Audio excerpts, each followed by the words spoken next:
¿Cómo están? Bueno, en este video vamos a hablar de la articulación temporomandibular y vamos a empezar porque esta articulación está formada por la unión de dos huesos. Bueno, principalmente por dos huesos. Entonces, el primero, el hueso temporal, que forma parte del cráneo y tiene una superficie llamada fosa mandibular, pues donde encaja la mandíbula. Y el otro hueso, el hueso mandibular, específicamente su parte superior, conocida como el cóndilo mandibular. Entre estos dos huesos se encuentra un disco articular de cartílago fibroso que actúa como un amortiguador y permite que el movimiento sea suave. Ambos huesos están unidos por una cápsula articular y bueno, se refuerzan por ligamentos que pues aportan estabilidad. Esta articulación es bilateral, lo que significa que tenemos una articulación temporomandibular a cada lado de nuestra cara.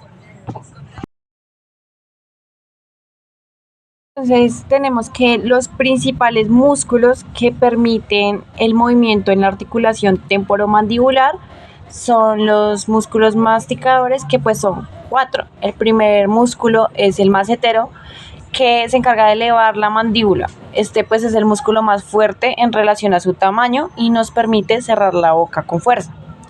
También está el músculo temporal, que pues también eleva la mandíbula, pero además la retrae hacia atrás. Está el pterygoideo medial, que colabora con el macetero en la elevación y ayuda en los movimientos laterales. El pterygoideo lateral, que pues es el único que nos ayuda a abrir la boca, y también se mueve la mandíbula hacia adelante y hacia los lados.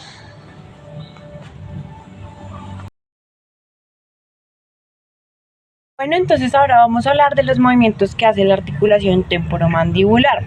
Entonces, esta es elevación, que es el cierre de la boca; depresión, que pues es lo contrario, la apertura de la boca; protrusión, que es el deslizamiento anterior de la mandíbula; retrusión, que es el deslizamiento posterior; lateralidad, que pues es el movimiento de lado a lado.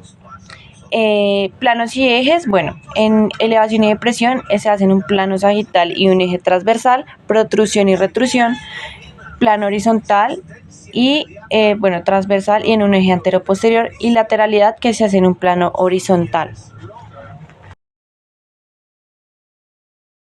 La articulación temporomandibular es una articulación sinovial de tipo bicondilia, es decir, que tenemos esta articulación a cada lado de nuestra cara y esta une el cráneo con la mandíbula.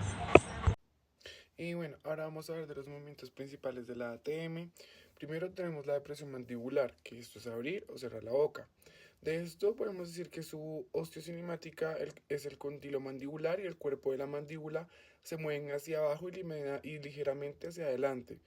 Sobre la artrocinemática, en la primera fase hasta 20 o 20-25 milímetros, la rotación pura del cóndilo es sobre el disco articular.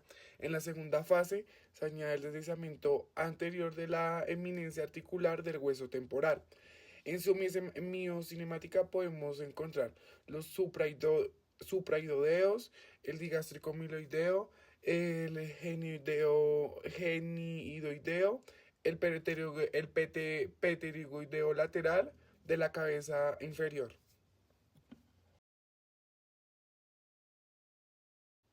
Y bueno, como segundo movimiento tenemos la elevación mandibular, que es cerrar la boca.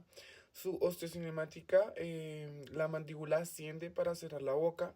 Su artrocinemática es deslizamiento posterior sobre el cóndilo y el disco articular, sobre la eminencia del temporal. Y también hace rotación inversa del cóndilo dentro de la cavidad glenoidea.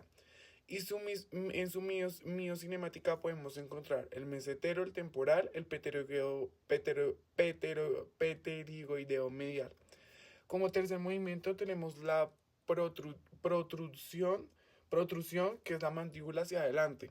En su osteocinemática podemos observar el condilo y el disco se mueven en conjunto hacia anterior. En su artrocinemática podemos ver que hace deslizamiento anterior del condilo y sin disco de rotación. Y en su miocinemática podemos encontrar el pterigoideo lateral bilateral y el pterigoideo medial.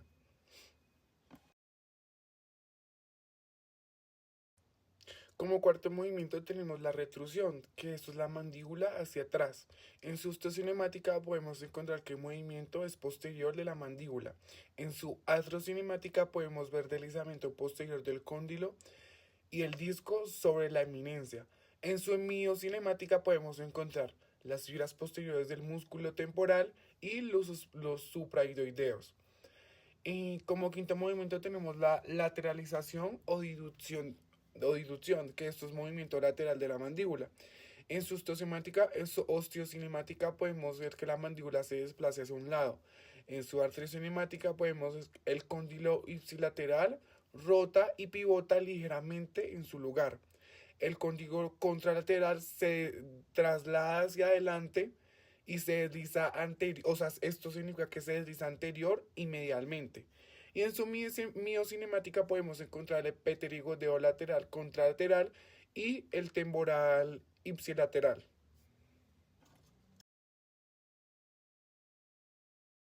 Y bueno, ahora vamos a hablar de rangos y de grados. En apertura es de 35 a 50 milímetros, en cierre completo hasta oclusión dental. En protrusión es de 5 a 10 milímetros. En retrusión es de 2 a 4 milímetros. En su lateralidad es de 8 a 12 milímetros por cada lado. Un rango funcional mínimo para esta apertura es de 25 a 30 milímetros, que son suficientemente para funciones básicas como hablar y comer. Ahora vamos a hablar de grados de movimiento.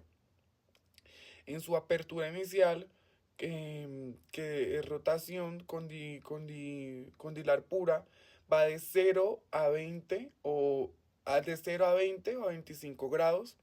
En apertura total, rotación más traslación va de 0 a 40 a 50 grados. En cierre es igual que apertura, pero en dirección inversa. En profusión en profusión tenemos, no, bueno, estas no suelen expresarse en grados, más bien en milímetros.